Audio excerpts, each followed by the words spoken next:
Gente, pra quem não me conhece, meu nome é Elismara Moreira e esse é um vídeo um pouco diferente do que vocês estão acostumados a ver aqui no canal. Eu achei que tava na hora de falar com vocês e abrir um pouco meu coração pra contar um pouco sobre a minha experiência com a depressão e o suicídio. Esse é um assunto ainda um pouco complicado pra mim, ainda que seja difícil, eu acredito que eu devo usar isso para ajudar outras pessoas. Talvez você que esteja me assistindo sofre com a depressão. Todos os dias tem dificuldade em viver e acha que morrer é o melhor remédio ou é a única alternativa. Esse vídeo é pra você. Você conhece alguém que tá passando por um momento difícil, que tá passando pela depressão ou que pensa em desistir, encaminhe esse vídeo pra ela, que eu tenho certeza que de alguma forma ele vai ajudar. O Brasil hoje é o 8º país no mundo que as pessoas mais cometem suicídios. A cada 40 segundos alguém se mata no mundo. São mais de 800 mil pessoas por ano, gente, quase 1 milhão de pessoas por ano. Aqui no Brasil a gente tem mais ou menos 200 milhões de habitantes. Desses 200 milhões, 17 milhões de pessoas são diagnosticadas com algum tipo de distúrbio ou transtorno. É quase 10% da população, é muita gente. 90% dos casos de suicídio são por conta de depressão. Hoje, o suicídio mata mais do que a AIDS. Tá na hora da gente prestar atenção nisso. Nos dias de hoje, com tanta informação, ainda tem gente que tem coragem de dizer que depressão é mimimi, que depressão é frescura, que depressão é falta de Deus, é querer chamar atenção. A depressão é uma doença, ela é um distúrbio cerebral, consequência de um desequilíbrio químico no seu cérebro. Em 90% dos casos, os problemas eles vão se agravando se não tiver um tratamento adequado. É muito fácil as pessoas virem na internet e falar assim: nossa, vai ficar bem, vai ficar tudo certo, procura uma igreja. Sendo que as pessoas não passaram por isso. Só entende a depressão quem já passou ou quem foi forte o suficiente para ficar ao lado de alguém que sofre disso. Eu vou contar para vocês um pouco da minha história. É difícil falar disso ainda. Eu sou diagnosticada com um quadro de depressão crônica. A minha depressão, ela não é uma coisa que hoje me domina, graças a Deus, hoje bem controlada, só que ela tem os seus picos, né? Então é uma coisa que não some completamente, assim, ainda, pelo menos a minha ainda não sumiu completamente. Eu já convivo com isso há mais ou menos uns 16 anos. Quando eu era pequena, meus pais não entendiam muito isso e eles achavam muito que era frescura, né? Como a maioria das pessoas. Eu sofri muito bullying na escola. Eu era criança feia, eu era muito cafona, as pessoas zoavam meu cabelo, o meu nome, e eu fui muito zoada na escola. Então, pra mim, a escola foi uma coisa muito complicada de se passar. O pior era em casa, porque eu sempre tive uma relação muito conturbada com a minha mãe.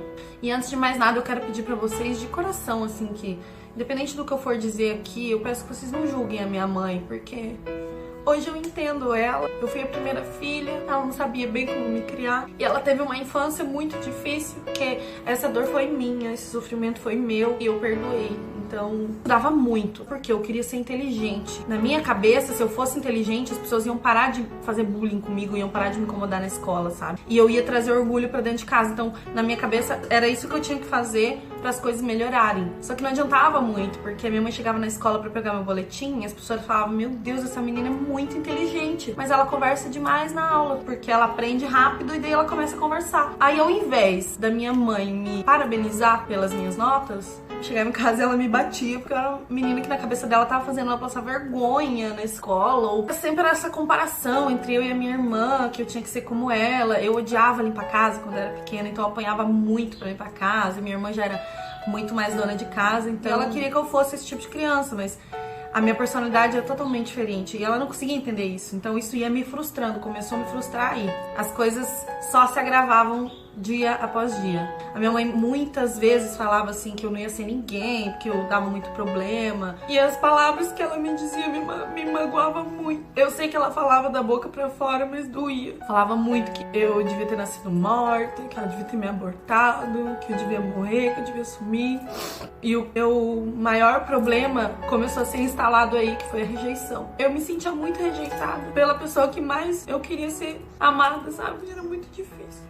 E aí eu fui crescendo, os problemas foram piorando, foi se intensificando, até que um dia eu comecei a me cortar. eu me machucava porque, de alguma forma, eu queria que a dor fosse física. Porque a dor aqui dentro era muito pior do que a dor física. Mas não passava. Até que chegou uma época que eu lembro que eu não tinha vontade de acordar mais. Era muito difícil passar o dia. Levantar uma luta. Quando eu acordava, eu pensava, ai meu Deus, mais um dia. Tinha que passar a luta na escola, chegava em casa, era uma luta em casa, eu apanhava muito. Então, pra mim, viver era um fardo. Começou a ser um fardo. Com o tempo, eu comecei a ter pensamentos suicidas. Cada briga que eu tinha na minha casa, eu voltava pro meu quarto e pensava assim, e se eu me matasse hoje? Não ia fazer diferença. Coisas começaram a se tornar, dramáticas demais, né? Quando eu não limpava a louça direito, eu apanhava e eu chorava e eu queria morrer. Porque eu me sentia uma inútil. Porque a minha mãe dizia que eu era inútil. Quando alguém brigava comigo na escola e a professora chamava a minha mãe, eu queria morrer porque eu achava que eu dava problema pra minha família. E aí a minha mãe começou a achar que eu era uma adolescente rebelde. Mas não era uma adolescente rebelde, porque eu queria ser rebelde. Só que doía muito. E quando eu sentia raiva, eu chorava. Tem muita gente que chora quando tem raiva, né? Eu sou uma pessoa que quando tô com raiva, eu choro. Porque eu acho que a raiva é um sentimento tão ruim que ele não cabe dentro de uma pessoa boa. E aí você chora. Tudo começou a ser um motivo pra eu morrer. E aí eu comecei a pensar como eu devia me matar. Olha que louco. Eu tinha vontade de matar, mas eu tinha medo de me jogar na frente de um caminhão e ficar aleijado ao invés de morrer. O medo de ficar viva era muito grande. Chegou o dia que eu perdi o medo. Eu tinha 14 para 15 anos e eu tava na escola e eu matei aula. Tava mal e queria ficar chorando na quadra. E as professoras viram e ligaram pra minha mãe no trabalho dela. E quando ela chegou lá, ela me bateu na frente de todo mundo. Então, na minha cabeça, ali foi a minha morte social. Eu falei, eu nunca mais posso voltar pra essa escola, as pessoas vão me zoar pro resto da vida. Elas já zoam eu, já zoam meu cabelo, já zoam meu nome. E ela foi falando muita coisa pesada pra mim no caminho até em casa. E quando eu cheguei em casa, eu lembro que ela me largou. Ela falou, quando eu voltar, eu vou te dar uma surra que você nunca vai esquecer, pra você não me fazer mais passar vergonha. Eu lembro que naquele dia eu tomei coragem. Ai, gente, dói, porque eu era só uma criança, sabe? E meus pais voltaram pro trabalho, eu fiquei sozinha em casa. E eu lembro que eu cheguei em casa, eu peguei todos os remédios que tinha. Porque se passaram mais de 12 anos. E dói até hoje, porque eu sinto tudo que eu senti naquele dia. Eu sei que você que tá me assistindo às vezes pensa em suicídio, isso é uma coisa que eu quero te dizer. Não passa. Não passa. Não faça isso porque daqui uns anos é muito mais difícil se perdoar. Eu não consigo ainda me perdoar pelo que eu fiz. Dói até hoje, é uma coisa que fica com você pra sempre. Então, presta atenção, pensa muito bem antes de fazer alguma coisa, porque eu já vou falar sobre as consequências com os outros, mas a primeira consequência é com você. Fazem 12 anos e ainda eu consigo sentir o que eu senti naquele dia, na hora que eu comecei a pegar tudo, sabe? E eu pensava muito antes, porque eu sabia que não ia ter volta. E sentia dor, porque não é uma coisa instantânea, sabe? Não é, ai, tomei e morri. Não é assim.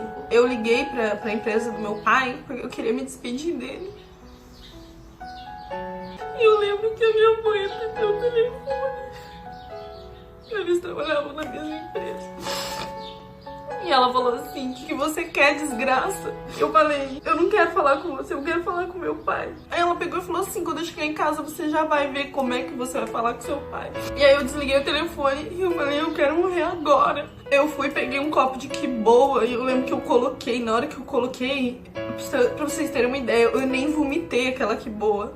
Queimou tudo por dentro. Gente, foi horrível. A dor da morte, porque aquilo pra mim foi a dor da morte. É horrível. Quando eu senti que começou a fazer efeito, eu liguei pro meu pai de novo. E aí a outra moça de lá atendeu. Eu falei, André, deixa eu falar com meu pai. Ela falou, ele não tá aqui. Eu falei, fala pra ele que eu amo ele muito. Ela falou, Lismara, o que você tá fazendo? O que tá acontecendo? Aí ela se ligou que tinha alguma coisa errada. Ela falou, vou ligar pro seu pai. E aí eu falei, não precisa, só fala que eu amo ele demais. E desliguei o telefone. E aí, gente, eu vou falar bem a verdade pra vocês. Eu lembro só flashes daí, porque eu desmaiei. Eu acordei com muita dor e desmaiei de novo. Quando eu acordei, o meu pai já tava na minha casa. Eu tava caída no chão. E o meu pai tava me arrastando pra tentar me levar pro carro. Na hora que ele me colocou no carro, eu gritava muito, porque a dor era insuportável. Gente, eu não sei explicar pra vocês. É insuportável. Ele ligou e falou, Vanete, eu tenho que levar a Lismara pro hospital agora, não sei o que, não sei o que. Aí nisso, acho que eu já desmaiei no carro de novo. Quando a minha mãe entrou no carro, ela olhou pra mim e falou assim, o que essa desgraçada fez? Aí meu pai falou assim, ela tomou um monte de remédio pra se matar, sei lá, tomou uns 10 remédios. Daí ela pegou e falou assim, devia ter tomado 20, porque não sabe nem morrer. Tipo, eu tô contando isso pra vocês verem que quando alguém tá no ponto de tentar suicídio, não é do nada, não é pra chamar atenção, é porque é difícil. Hoje eu sei que a minha mãe não falou aquilo porque ela queria, mas isso ficou em mim. E eu lembro quando eu cheguei no hospital, eu não conseguia descer no carro, porque eu não conseguia esticar a barriga, sabe? Não conseguia ficar em pé, não conseguia esticar minha perna, e vieram os médicos e tal, eu já fui pra emergência. E aí lá eu não lembro de muita coisa, tá? Porque a dor foi se intensificando demais, eu desmaiava, voltava, desmaiava, voltava.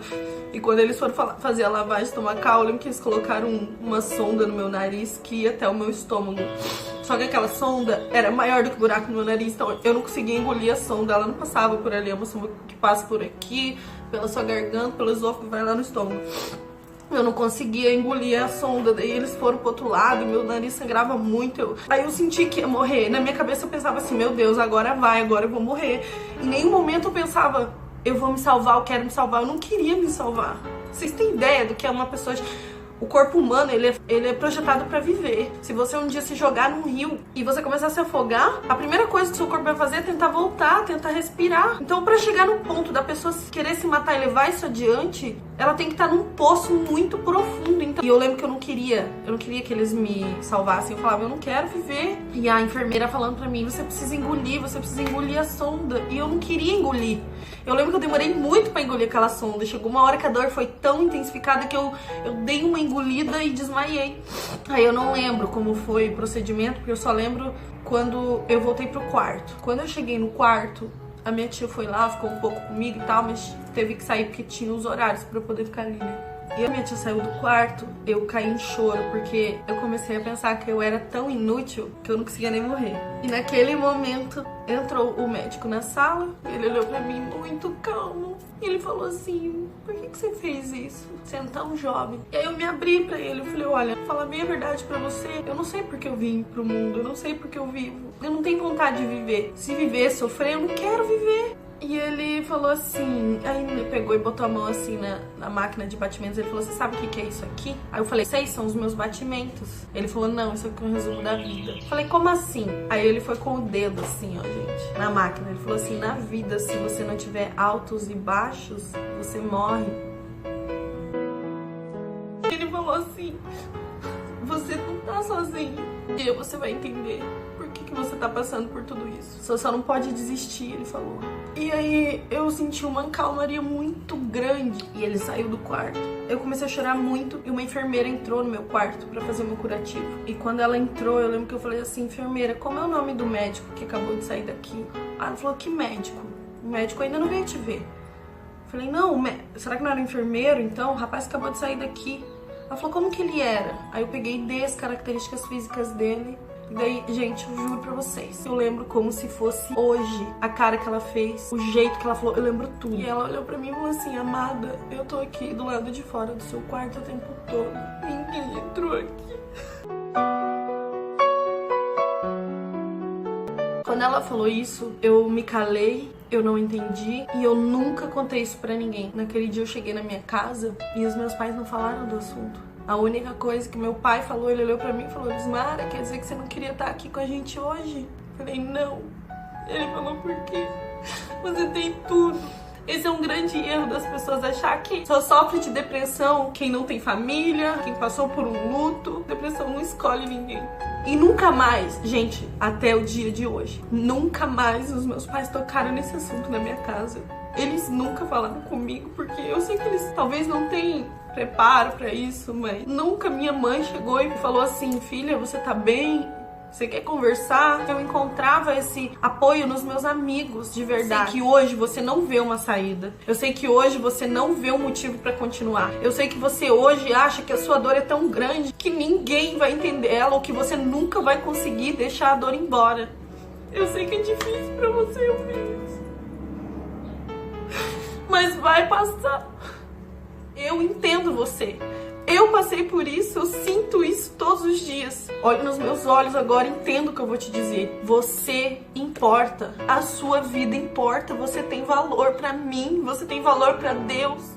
Você acha que é mais fácil acabar com a sua vida do que com a sua dor. Eu gostaria que você agora se colocasse no lugar que eu vou te pôr. Imagine que você tentou o suicídio, que deu certo, que você morreu. Você não tá mais aqui. Você acha que as pessoas vão sofrer um pouco, mas depois vai passar, né? Então eu quero que você agora traga na sua frente a pessoa que você mais ama na sua vida. Seja sua mãe, seja seu pai, um marido, uma esposa, um filho, um irmão ou um melhor amigo. Alguém que você ama muito e que você sabe que te ama também. Colocou essa pessoa na sua frente? Agora imagine que você morreu e olha pra ela.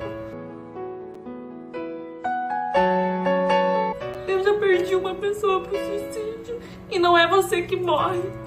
Não é a sua dor que morre, não é o seu problema que morre. As pessoas ao seu redor morrem também. A vida toda, não é um ano, não é 5 meses, não é, 5 anos. A vida toda, essas pessoas vão se culpar, mesmo sabendo que elas não tiveram culpa. As pessoas vão pensar, o que faltou eu fazer? Será que faltou eu prestar atenção no meu filho? Será que faltou eu prestar atenção no meu amigo? Será que ele tava me pedindo ajuda e eu não percebi? Será que eu podia ter evitado? Será que eu podia ter feito alguma coisa? E ele nunca vai te ver com os olhos de um suicida, ele vai continuar te vendo com os olhos de filho. Aquele seu amigo que te perder vai continuar pensando nos momentos bons, nas conversas, nas risadas. A sua namorada vai lembrar da música de você. O seu marido vai pensar naquele jantar que ele queria ter te levado e não te levou. Tudo isso, gente, mata as pessoas ao seu redor, não mata só você.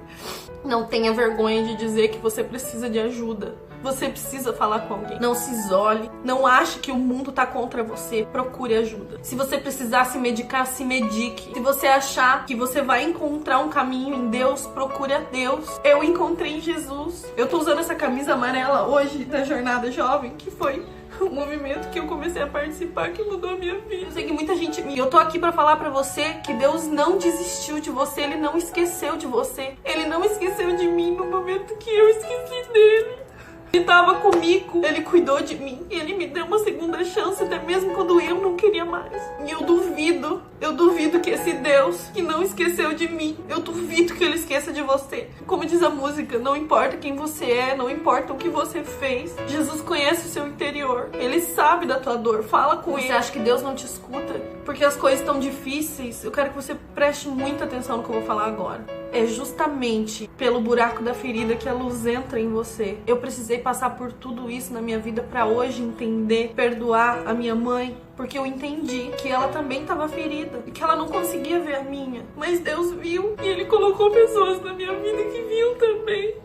E eu tenho certeza que você tem aí um amigo, alguém que você pode contar, alguém que você pode conversar e confiar. Isso é Deus através dele. Eu acredito muito que Deus usa as pessoas pra chegar na gente. E se você for ateu, tudo bem também. Você só não pode perder a fé e a esperança. Se você não tem fé, não perca a esperança na ciência, porque ela tá aí pra ajudar. Se você precisar ser medicado, se medique. Se você precisar de terapia, vai. Isso não é pra gente louca. A terapia te ajuda a lidar com pessoas que deveriam fazer terapia e não fazem. Aqui é um número que você tem que ligar quando você estiver sentindo que você quer desistir. Abre seu coração, porque eles vão estar lá pra te ouvir. Eles vão estar lá pra te ajudar. E se você não tem depressão, se você nunca pensou em se matar, a única coisa que eu quero pedir pra você é: dê o seu ouvido pra alguém. Aquela pessoa que você não conversa há muito tempo, liga pra ela tá precisando de você. Aquele seu amigo que se isolou de todo mundo, chama ele pra sair, chama ele pra dar uma volta, não desiste dele. Você pode ser canal de bênção na vida de outra pessoa.